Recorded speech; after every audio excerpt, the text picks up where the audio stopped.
YouTube channel start பண்ணணும்னு நினச்ச உடனே நம்ம மைண்டுக்கு வர ரெண்டு விஷயம் என்னென்னா, நம்ம சீக்கிரமாக ஃபேம் ஆயிடுவோம், நிறைய வியூஸ் போகும், நிறைய பேர் நம்மளை பார்ப்பாங்க அப்படின்ட்டு. இன்னொரு விஷயம் என்னென்னா, நிறைய நம்ம ஏர்ன் பண்ணுவோம் அப்படின்ட்டு. ஆக்சுவலாக அந்த ரெண்டு விஷயமே ரொம்ப ரொம்ப ரேராக நடக்கக்கூடிய விஷயம். ஆனால் இது ரெண்டும் இல்லாமல் வேறு என்னென்னலாம் பெனிஃபிட்ஸ் இருக்குது ஒரு யூடியூப் சேனல் ஸ்டார்ட் பண்ணுறதுனால அப்படிங்கிறத இந்த வீடியோவில் என்னோடய எக்ஸ்பீரியன்ஸை நான் உங்களுக்கு ஷேர் பண்ணலான்ட்டு இருக்கேன். ஸோ நான் வந்து ஒரு பெரிய யூடியூபரும் கிடையாது. ரீசெண்ட்லி ஒரு 10,000 சப்ஸ்கிரைபர் நான் ரீச் பண்ணேன். ஸோ அதனால் எப்படி யூடியூப் ஸ்டார்ட் பண்ணலாம், என்னென்ன டூல்ஸ்லாம் வேணும், ஒரு பேசிக்கான செட்டப் வச்சு சேனலை ஸ்டார்ட் பண்ணலாம், என்னோடய எக்ஸ்பீரியன்ஸ் என்ன. ஸோ நான் வந்து ஒரு 6 இயர்ஸாக என்னென்ன விஷயங்கள் லேர்ன் பண்ணிக்கிட்டேன், எல்லாமே நான் ஃப்ரம் த ஸ்க்ராட்ச் தான் லேர்ன் பண்ணேன்.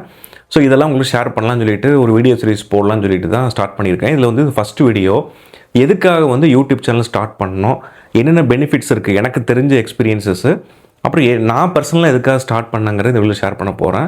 ஸோ யாரெல்லாம் யூடியூப் சேனல் ஸ்டார்ட் பண்ண நினச்சிட்டு இருக்கீங்களோ கண்டிப்பாக இது ஒரு பேசிக் இன்ஃபர்மேஷன் கொடுக்குன்னு சொல்லிட்டு நான் நம்புகிறேன். ஸோ வாங்க வீடியோக்குள்ளே போகலாம். ஃபஸ்ட்டு விஷயம் என்னென்னா, பீயிங் கிரியேட்டிவ் ரெடியூசஸ் ஸ்ட்ரெஸ். அதாவது இன்றைக்கி இருக்கக்கூடிய சுச்சுவேஷன்ஸில் ஒரு ஜாப் அப்படிங்கிறது நிறைய ஸ்ட்ரெஸ் க்ரியேட் பண்ணுற இடமா இருக்குது. ஏன்னா நிறைய டிஜிட்டல் காம்படிஷன் ஆயிடுச்சு, ஏஐ வந்துருச்சு, அது இல்லாமல் நிறைய மார்க்கெட்டிங் விஷயமாக நிறைய எல்லா ஃபீல்ட்லேயுமே மார்க்கெட்டிங் வந்துருச்சு.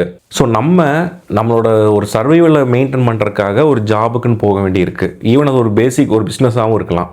ஸோ இப்படி நம்ம டே டு லைஃப் போயிட்டு இருக்கும்போது ஸோ நம்மளோட ஸ்ட்ரெஸ்ஸை வந்து வேற ஒரு ரூட்டில் கொண்டு போகிறதுக்கு வேற ஒரு பிளாட்ஃபார்மில் நம்ம எப்படி க்ரியேட்டிவாக மாற்றலாம் அப்படிங்கிறது வந்து யூடியூப் வந்து ஒரு பெஸ்ட்டு டூல்னு சொல்லலாம்.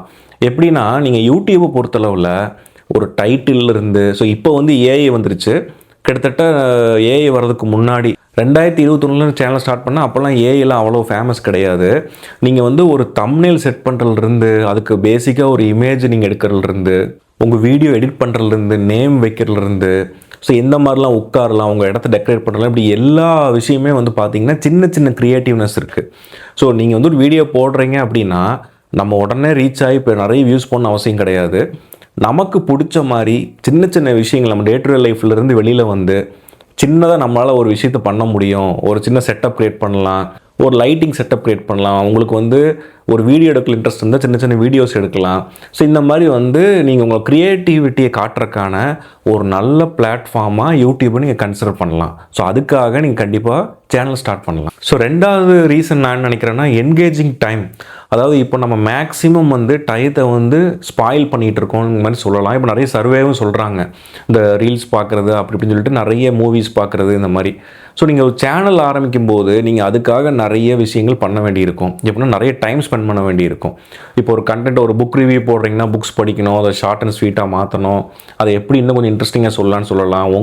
உங்களோட வே ஆஃப் அந்த யூனிக்னஸ் என்னன்னு கண்டுபிடிக்கலாம், அதை நீங்கள் ப்ராக்டிஸ் பண்ணி பார்க்கலாம். ஸோ இந்த மாதிரிலாம் நீங்கள் அதிலேயே என்கேஜாக இருக்கும்போது டைம் போகிறதே உங்களுக்கு தெரியாது. ஸோ என்னோடய வீடியோ ஒன்று போடுறேன், ஒரு 100 வியூஸ் தான் போகுது, இல்லை 30 வியூஸ் தான் போகுதுன்னா இருந்தால் கூட முதல்ல எனக்கு அதெல்லாம் பெயின்ஃபுல்லாக இருந்தது.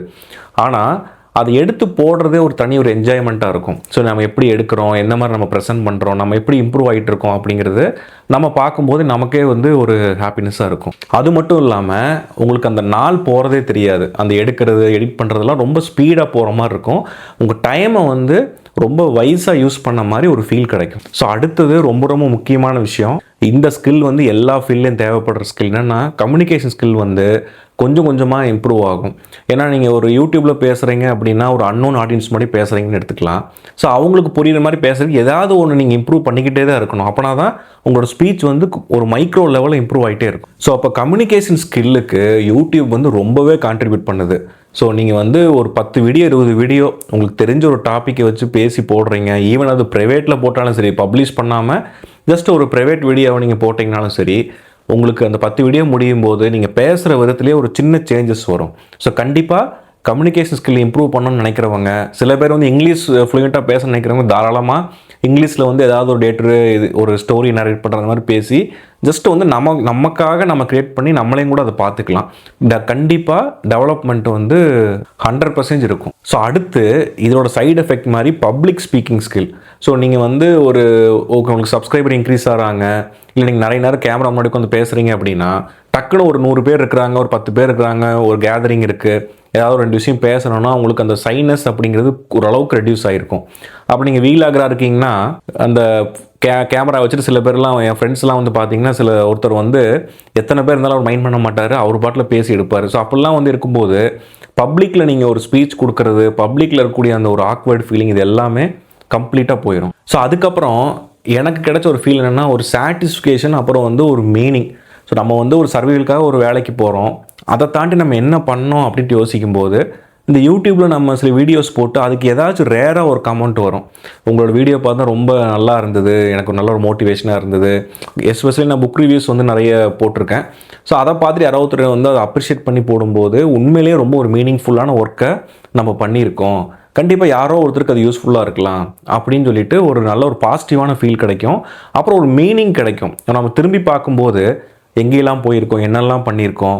நான் வீடு கட்டினதை வந்து டாக்குமெண்ட் வீடியோ மாதிரி போட்டேன், அது லேக்ஸ் அண்ட் லேக்ஸ் வியூஸ் போச்சு.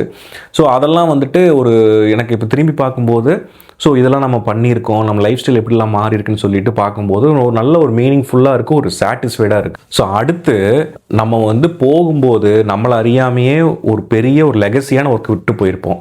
ஸோ டிஜிட்டலில் ஒருவேளை நீங்கள் யூடியூப் ஸ்டார்ட் பண்ணி நல்லா ஓரளவுக்கு ஒரு மாடரேட்டாக ரீச் ஆகிட்டிங்கன்னு வச்சுக்கலாம். ஏதோ ஒரு மோட்டிவேஷன் ஸ்பீச்சோ இல்லை ஒரு நல்ல ஒரு கண்டென்ட்டோ இல்லை உங்களுக்கு ஒரு டேலண்ட் இருக்குது, மிமிக்ரி இருக்குது, டான்ஸிங் டேலண்ட் இருக்குது, அதை வந்து நீங்கள் பெர்ஃபார்ம் பண்ணி அந்த லெகசியை வந்து நீங்கள் விட்டுட்டு போகலாம்.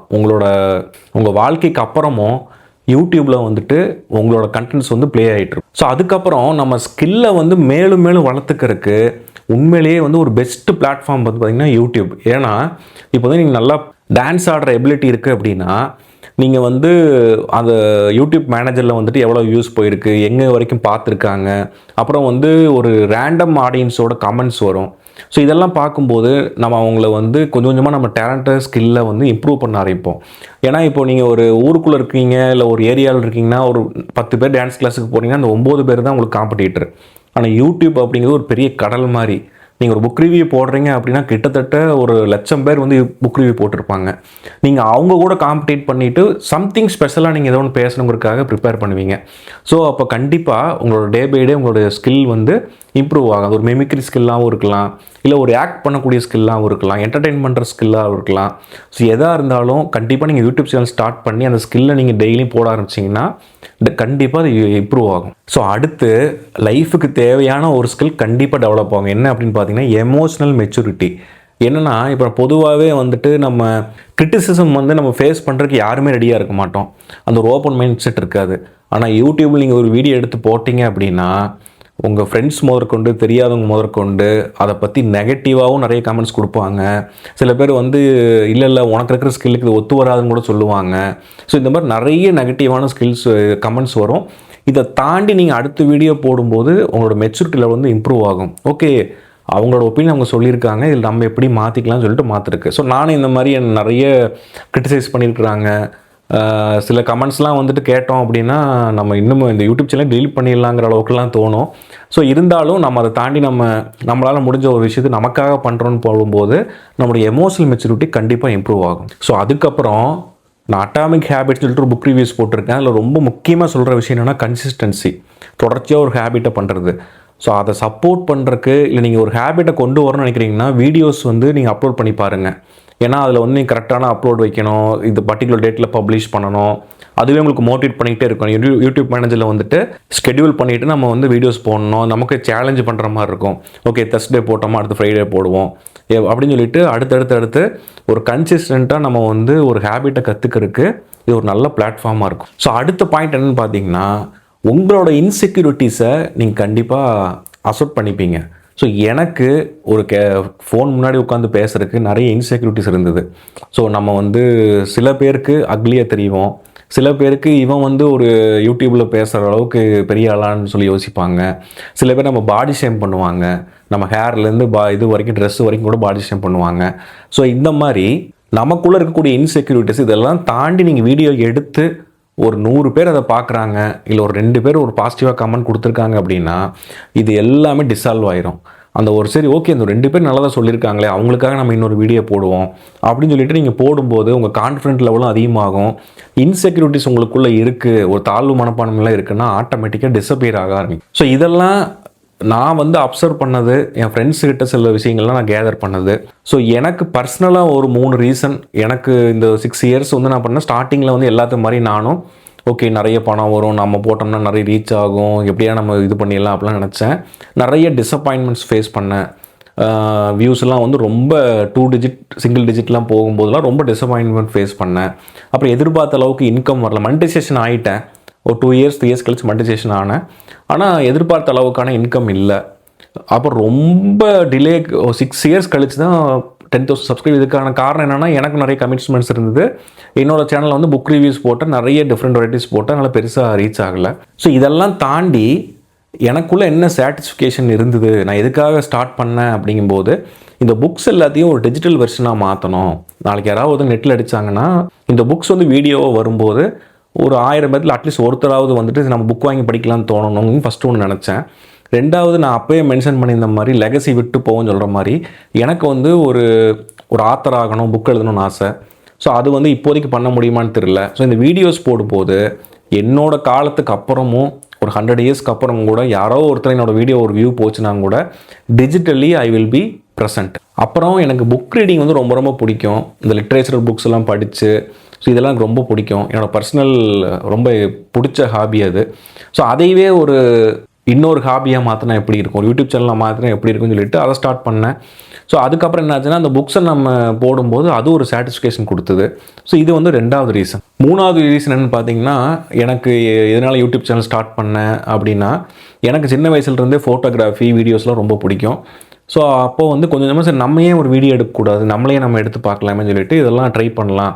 ஸோ இப்போதைக்கு நம்மளால் முடிஞ்சது என்னென்னா, ஒரு புக் ரிவ்யூ போடுறது, எங்கேயா ட்ராவல் பண்ணோம்னா அதை எடுத்து எடிட் பண்ணி போடுறது. ஸோ இதெல்லாம் எனக்கு ரொம்ப ஒரு இன்ட்ரெஸ்டிங்காக இருக்கும். அப்புறம் அதை எப்படி நம்ம கலர்ஸ் மாற்றலாம், எப்படிலாம் கட் பண்ணி போடலாம்னு சொல்லிட்டு ரொம்ப என்ஜாய் பண்ணி நான் பண்ணுவேன் லீவ் நாளில். ஸோ இந்த 3 விஷயத்துக்காக தான் வந்து நான் இன்னுமே கன்டினியூ பண்ணிகிட்டு இருக்கேன். ஈவன் தோ இன்னும் பெரிய லெவலில் ரீச் ஆகக்கூடிய யூடியூபராகவும் மாறலாம், இல்லை இதோட கம்மியும் ஆகலாம், இல்லை இதே லெவல் மெயின்டைனும் ஆகலாம். ஸோ எனக்கு இந்த 3 விஷயம் இப்போ ஒரு சாட்டிஸ்ஃபைடாக இருக்குது. ஸோ இப்போ வந்து என்ன மாதிரி ஒரு சின்ன லெவலில் ஃப்ரம் ஸ்க்ராட்ச் எப்படி வந்து ஸ்டார்ட் பண்ணலாம் யூடியூப் சேனலில், எப்படி நம்ம மினிமமாக அதை ஒரு ஹாபி மாதிரி எப்படி கொண்டு போகலாங்கிறதுக்கு ஃப்ரம் த ஸ்க்ராட்ச் வந்து ஒவ்வொரு வீடியோ சீரிஸாக போடலான்ட்டு இருக்கேன். அதில் இந்த ஃபஸ்ட்டு வீடியோ வந்து பார்த்திங்கன்னா, யூடியூப் சேனல் எதுக்காக ஆரம்பிக்கணும், ஃபஸ்ட்டு ஒரு விஷயம் ஏன்னு தெரிஞ்சால் தான் நம்ம பண்ணுவோம். ஸோ அதுக்காக தான் என்னோடய எக்ஸ்பீரியன்ஸ் என்ன, இந்த 6 இயர்ஸில் என்ன விஷயங்கள் எனக்கு தெரிஞ்சது, எனக்கோட பர்சனல் ரீசன் நான் ஷேர் பண்ணியிருக்கேன். ஸோ கண்டிப்பாக யாரெல்லாம் ஸ்டார்ட் பண்ணணும்னு நினைக்கிறீங்களோ இது ஒரு நல்ல ஒரு யூஸ்ஃபுல்லான வீடியோ இருக்குன்னு சொல்லிட்டு நான் நம்புகிறேன். ஸோ தேங்க்ஸ் ஃபார் வாட்சிங் திஸ் வீடியோ. அடுத்த வீடியோவில் நெக்ஸ்ட் ஸ்டெப் என்னங்கிறத பற்றி நம்ம பார்ப்போம். ஸோ தேங்க்ஸ் ஃபார் வாட்சிங். Thanks for your time.